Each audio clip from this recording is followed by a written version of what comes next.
भारतीय संविधान भारत की आत्मा है। क्या इसे बदला जा सकता है? देखिए एक रिपोर्ट। नमस्कार, स्वागत है आपका भीम न्यूज़ कोटा राजस्थान में। मैं हूं आपका दोस्त Vinay Kumar Singhal, chief editor Bhim News. साथियों, मैं वीडियो शुरू करूं उससे पहले मेरा आपसे निवेदन है कि आप हमारे चैनल को YouTube पर जाकर सब्सक्राइब कीजिए, शेयर कीजिए, लाइक कीजिए और यदि आपको हमारी द्वारा दी गई जानकारी अच्छी लगे या ख़राब लगे तो प्लीज़ कमेंट ज़रूर कीजिए। नई अपडेट के लिए बने रहिए हमारे साथ। हाँ, एक चीज़, थोड़ा वीडियो ज़्यादा लंबा होने वाला है, आप बीच में स्किप नहीं कीजिए, नहीं तो आपको ये नहीं पता लगेगा कि लोगों द्वारा जो घोषणाएं की जा रही हैं या चैलेंज किया जा रहा है कि संविधान बदल देंगे, ये क्या संभव है। आइए हम बात करते हैं। क्या कोई सरकार जिसकी संसद में स्पेशल मेजॉरिटी हो और आधे से ज़्यादा राज्यों में उसकी सरकार हो, संविधान बदल सकती है? क्या है संविधान को बदलने के नियम? आखिर संविधान बदलता कैसे है, इसके क्या नियम हैं?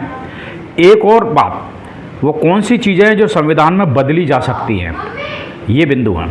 एक और, यदि कोई भी सरकार सत्ता में हो और उसके पास दोनों सदनों में मिलाकर कितनी भी सीटें हों, संविधान की कौन सी बात है जिसे बदला नहीं जा सकता? ऐसे कई सवाल हैं जो आप सबके मन में आ रहे होंगे। मैं आज आपको संविधान और उसके बदलने की प्रक्रिया के बारे में विस्तार से बताने की कोशिश करूंगा। बचपन में छोटी क्लास से लेकर ग्रेजुएशन तथा कंपटीशन की तैयारी करने वालों ने संविधान के बारे में पढ़ा है। कंपटीशन की तैयारी करने वालों ने तो ये भी पढ़ा होगा कि 26 जनवरी 1950 से जब से संविधान लागू हुआ, इसमें कई बार संशोधन हो चुके हैं। ये लगभग 105 बार हुए हैं। कब कब हुए, किसके शासनकाल में हुए, ये बात हर कोई नहीं जानता कि संविधान संशोधन की प्रक्रिया क्या होती है और क्या क्या बदला जा सकता है और क्या नहीं। आइए पहले हम समझते हैं कि संविधान में होता क्या है और इसके बदलने का क्या मतलब होता है। 15 अगस्त 1947 को भारत के आज़ाद होने के बाद देश को चलाने के लिए कुछ नियम कायदों की ज़रूरत थी। इसमें इससे पहले देश में अलग अलग भागों में राजाओं के शासन थे और उनके हिसाब से अपनी कानून व्यवस्था थी और वो अपने राज्यों को उसी हिसाब से चलाते थे।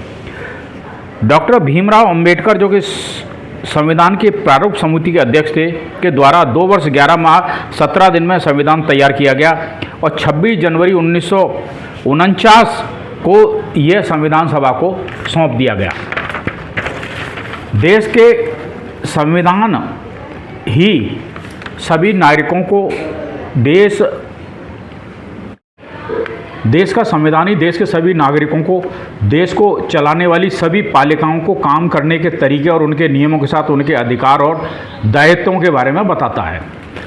भारत का हर एक जरूरी तथ्य भारत के संविधान 25 भाग 448 अनुच्छेद 12 अनुसूचियों में बटा हुआ है।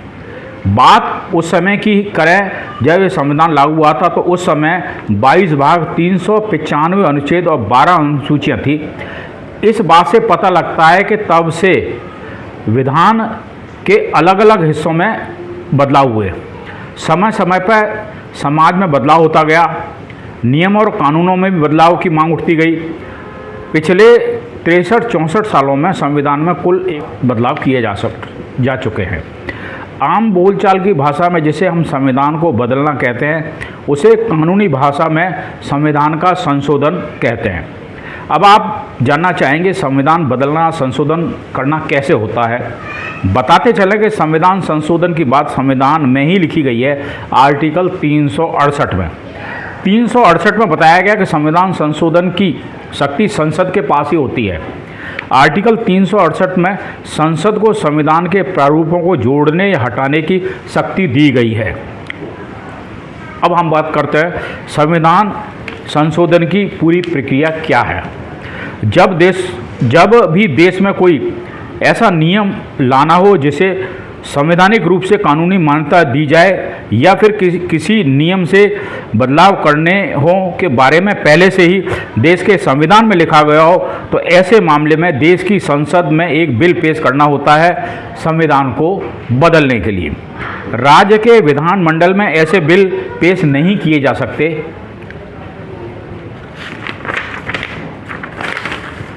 ये बिल देश की संसद में ही पेश करना होता है, चाहे वो राज्यसभा हो या लोकसभा हो। इस बिल को केंद्रीय मंत्रिमंडल का कोई भी मंत्री या संसद सदस्य पेश कर सकता है। बिल को पेश करने के लिए राष्ट्रपति से पूर्व अनुमति या प्रायर परमिशन लेने की जरूरत नहीं होती। बिल पेश करने के बाद संसद के दोनों सदनों में से एक स्पेशल मेजॉरिटी से पास कराना होता है। यहाँ एक बात ध्यान रहे कि संशोधन फेडरल प्रोविजन यानी संघीय प्रावधानों में संशोधन करना चाहता है तो उसे राज्यों के विधानमंडल के सिंपल मेजॉरिटी से भी मंजूरी लेने की आवश्यकता होती है। यहाँ हमने 3 शब्दों का इस्तेमाल किया है, special majority, simple majority, federal provision यानी संघीय प्रावधान। पहले समझते हैं कि फेडरल प्रोविजन संघीय प्रावधान क्या है। भारत एक कोसी फेडरल देश है। फेडरल का मतलब होता है संघीय। आसान भाषा में कहें तो मेलजोल। यह मेलजोल केंद्र और राज्यों के संदर्भ में है। इसी से बना है फेडरल यानी केंद्र और राज्यों के बीच शक्तियों का बंटवारा। मतलब केंद्र राज्यों के कार्यों में दखल ना दे और राज्य केंद्र के कार्यों में दखल ना दे। दोनों को अपनी अपनी शक्तियाँ होती हैं, लेकिन दोनों की भी शक्तियों का बंटवारा बराबर नहीं है। केंद्र के पास थोड़ी ज़्यादा शक्तियाँ होती हैं।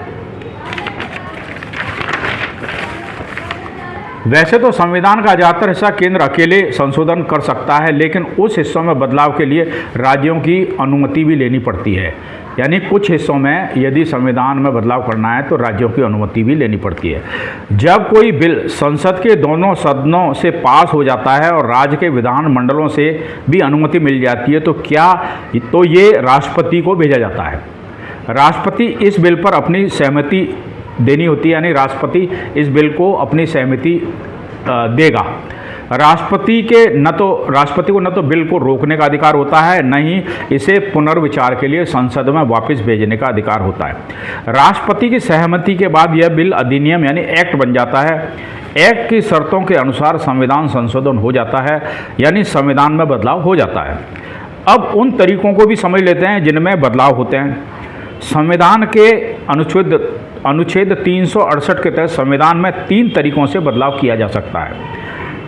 पहला, संसद में साधारण बहुमत द्वारा संशोधन, संसद में विशेष बहुमत द्वारा संशोधन, संसद में विशेष बहुमत और कम से कम आधे राज्यों की विधानमंडलों के समर्थन द्वारा सहमति से किया गया संशोधन। सिंपल मेजॉरिटी की बात करें तो संसद के दोनों सदनों में यानी राज्यसभा और लोकसभा में सिंपल मेजॉरिटी से पास होता है। यानी लोकसभा और राज्यसभा में जितने मेंबर मौजूद हैं उनमें 50% से ज़्यादा लोग इसके बिल के पक्ष में वोट डालते हैं तो ये पास होता है। ऐसे समझे कि लोकसभा में कुल 543 सांसद हैं। ऐसा नहीं होता कि सारे सांसद हर रोज़ लोकसभा ही आते हों।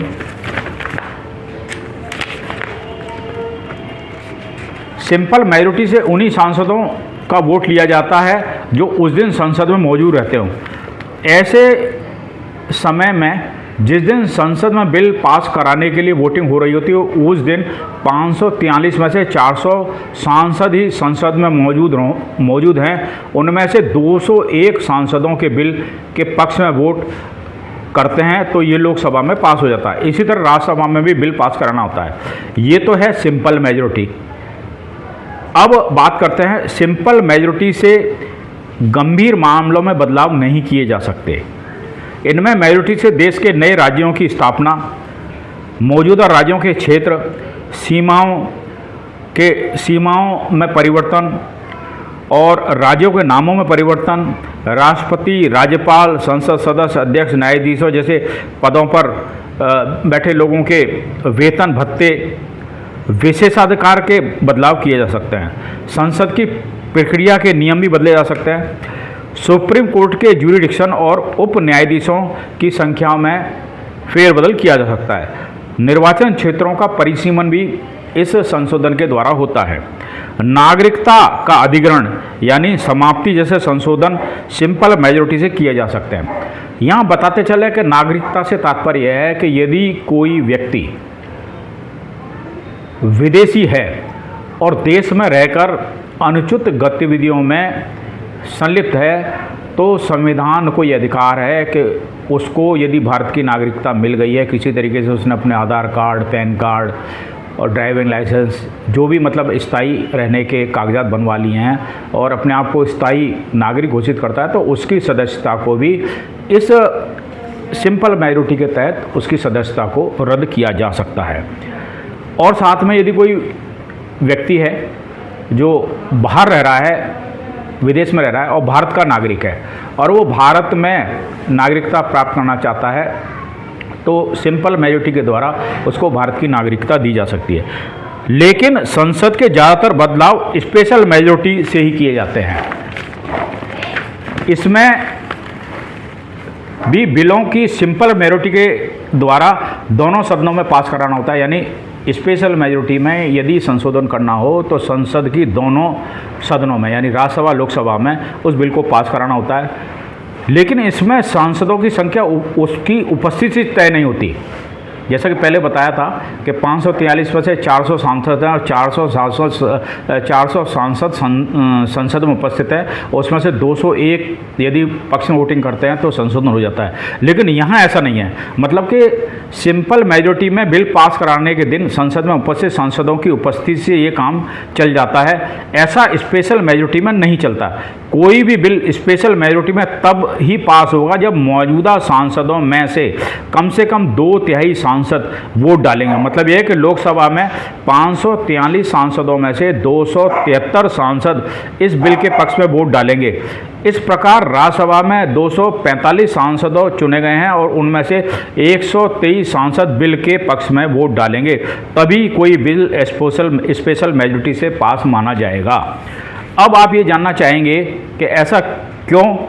इसलिए किया गया है कि कोई भी सत्ता पक्ष संसद के दोनों सदनों में बहुमत प्राप्त कर लेता हो और वो संसद के विपक्षी पार्टी की अनुपस्थिति में या उसे बैकआउट कराने के बाद या उसे बैन करने के बाद लोकसभा चाहे राज्यसभा में विपक्ष के न होने पर अपनी मर्जी से बिल पास न करा ले। इसलिए ये प्रावधान किया गया है। इसलिए स्पेशल मेजॉरिटी के द्वारा मौलिक अधिकार, राज्यों के नीति निर्देशक तत्व, संविधान के कई हिस्सों में संशोधन किया जा सकता है। यानी स्पेशल मेजॉरिटी के तहत स्पेशल मेजॉरिटी में हमने बताया कि संसद में 2/3 सदस्यों का उपस्थित होना जरूरी है। हालांकि हमारे संविधान में कुछ हिस्से ऐसे हैं जिन्हें स्पेशल मेजॉरिटी से भी नहीं बदला जा सकता। ये हिस्से हैं देश के फेडरल स्ट्रक्चर यानी देश की राजनीति के संघीय ढांचे, जिनके बारे में मैंने आपको पहले ही फेडरलिज्म के बारे में बताया था। ऐसे फेडरल स्ट्रक्चरों में बदलाव के लिए संसद की स्पेशल मेजॉरिटी के साथ ज़रूरत होती है राज्यों के विधानमंडलों की मेजॉरिटी की भी। इसमें जिस प्रकार से संसद के आधे से ज़्यादा सांसदों की बिल पर मंजूरी लेनी होती है, उसी प्रकार विधान मंडलों यानी राज्य की सरकारों के विधानसभाओं से भी आधे से ज़्यादा राज्यों की सहमति लेनी होती है। इसके लिए आप जीएसटी के लिए संविधान संशोधन से समझ सकते हैं। यह भी एक संविधान संशोधन के तहत लागू हुआ था। यह संशोधन सिर्फ संसद की स्पेशल मेजॉरिटी से लागू नहीं हुआ, देश में आधे से ज़्यादा राज्यों की विधानसभाओं के सिंपल मेजॉरिटी से पास करवाना पड़ा था जीएसटी बिल, जिसको कि कुछ लोग तो अभी अच्छा बता रहे हैं, कुछ लोग जीएसटी से परेशान हैं, लेकिन आफ्टर ऑल ये हुआ तो संविधान संशोधन से ही पास हुआ है, जो जीएसटी अभी हमारे देश में चल रही है। यह संविधान संशोधन का ऐसा तरीका है जिसके द्वारा संविधान के अनुच्छेद 368 मतलब कि संविधान में संशोधन करने के लिए संविधान की शक्तियों को भी बदला जा सकता है। लगभग हर तरह के संशोधन के लिए अलग अलग मेजॉरिटी है। एक बात साफ है कि संविधान बनाने वाले बाबा साहब डॉक्टर भीमराव अंबेडकर ने, उनके मन में एक चीज़ साफ थी कि समय समय पर संविधान में बदलाव होते रहना चाहिए। इसलिए इसका प्रोसेस इतना जटिल बनाया कि सभी दल संविधान संशोधन की सहायता मिलकर कर सकता है। यानी संविधान में संशोधन करना है तो सभी दल चाहे विपक्ष हो चाहे सत्ता पक्ष हो, उनकी सहमति लेना जरूरी है। अब यहाँ सवाल उठता है कि ऐसी सरकार जिसके संसद में मेजॉरिटी हो, यानी लोकसभा में 245, राज्यसभा में 123 सांसदों को मिलकर 368 सांसद हो और देश के आधे से ज़्यादा राज्यों में उनकी सरकार हो, तो क्या वह पार्टी या जिसकी सरकार है संविधान को पूरी तरीके से बदल सकती है? आजकल ये बात जोरों से फैली है कि यदि बीजेपी इस बार 400 पार सीटें जीत जाती है तो संविधान बदल देगी। इसका जवाब है नहीं, ऐसा करना नामुमकिन तो नहीं, लेकिन बेहद बेहद बेहद से भी ज़्यादा मुश्किल है।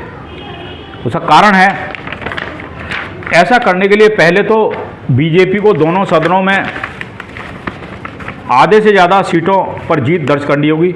उसके बाद देश में आधे से ज़्यादा राज्यों में 50% से ज़्यादा अधिक सीटों यानी विधानसभाओं से मंजूरी लेनी होगी और इसके बाद राष्ट्रपति से सहमति लेनी होगी। यह सब भी हो गया तो सुप्रीम कोर्ट में उस मुद्दे को उठाया गया तो उसे सुप्रीम कोर्ट से भी मंजूरी लेनी होगी और सुप्रीम कोर्ट से मंजूरी मिलनी भी चाहिए, तभी संविधान संशोधन की बात की जा सकती है। मतलब ये हुआ कि ये सब इतना आसान नहीं है। सन 1973 में इस मुद्दे से जुड़ा देश का एक सबसे प्रसिद्ध संवैधानिक केस केशवानंद भारती का केस हुआ था, जिस पर 11 जजों की बेंच बैठी थी। कुछ बेहतरीन जजमेंट दिए थे।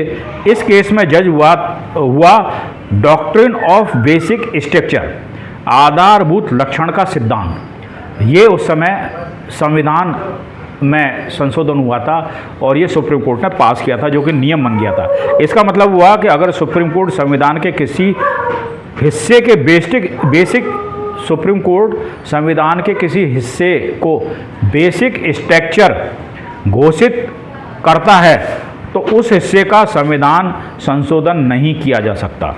समय के साथ सुप्रीम कोर्ट ने फंडामेंटल राइट यानी जिसे मूल अधिकार कहते हैं, सेकुलरिज्म, जुडिशियल रिव्यू जैसे संविधान के अलग अलग हिस्सों को बेसिक स्ट्रक्चर घोषित किया है, जिसमें संशोधन को पूरी तरह से बदलने का स्कोप ही खत्म कर दिया है। अब आप देखिए, इन सब बातों से ये निष्कर्ष निकलता है कि कोई भी पार्टी चाहे केंद्र में पूरी मेजॉरिटी से हो या राज्यों में 50% मेजॉरिटी से हो, संविधान में संशोधन नहीं कर सकती। कुछ मुद्दों पर तो बदलाव कर सकती है, लेकिन संविधान के पूरे भाव और इसके बेसिक स्ट्रक्चर को बदलना मुश्किल है। पूरे मामले पर पक्ष और विपक्ष के बयानों पर आपका क्या मानना है? हमें कमेंट कीजिए कि क्या संविधान में संशोधन हो सकता है या लोगों को डराया जा रहा है। आपने हमारे को समय दिया, आपका बहुत बहुत धन्यवाद। देखते रहिए आपका अपना channel Bhim news Kota Rajasthan. Bhim news Kota को लाइक कीजिए, शेयर कीजिए, सब्सक्राइब कीजिए। नई नई अपडेट के लिए बने रहिए हमारे साथ। आपका बहुत बहुत धन्यवाद। देखते रहें भीम न्यूज़ कोटा राजस्थान।